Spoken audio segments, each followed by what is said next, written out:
美国参议院外交关系委员会主席和马克·鲁比欧、参议员鲍勃·梅南德斯本周介绍了制裁奴隶劳工法案的支持者已扩大目前对那些犯下人类罪行的人的制裁范围。该法案将对那些因与侵权维吾尔人权而受到制裁的外国实体开展业务并为其提供支持的人实施2级制裁。美国政府于今年6月21日宣布开始实施维吾尔族强迫劳动预防法。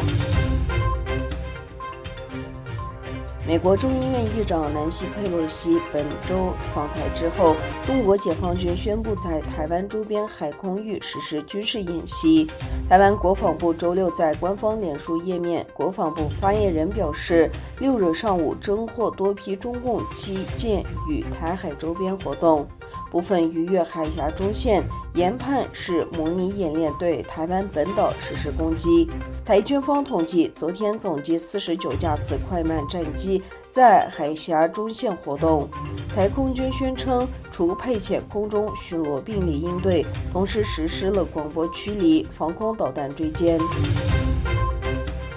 中国度假胜地海南三亚市从星期六早上6时起实行临时性全域静态管理，8万多名游客滞留在三亚。铁路部门已禁止该市的所有门票销售，航班也已取消。另一方面，维吾尔自治区卫生健康委通报，东突厥暂无新增报告确诊病例，新增本土无症状感染者27例。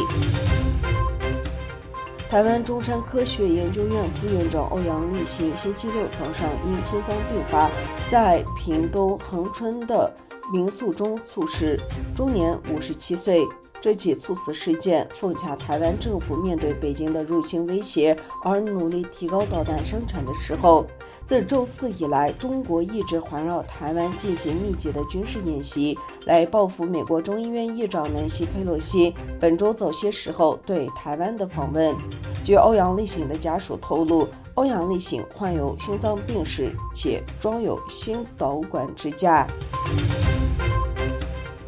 8月6日，原子弹在广岛爆炸已77周年。6日上午8时，在广岛和平公园举行了和平纪念仪式。联合国秘书长安东尼奥·古特雷斯出席了和平纪念仪式。古特雷斯在仪式上的讲话中表示，核武器不能保障安全，反而会带来死亡和破坏。日本首相岸田文雄在讲话中强调，世界仍面临核武器威胁。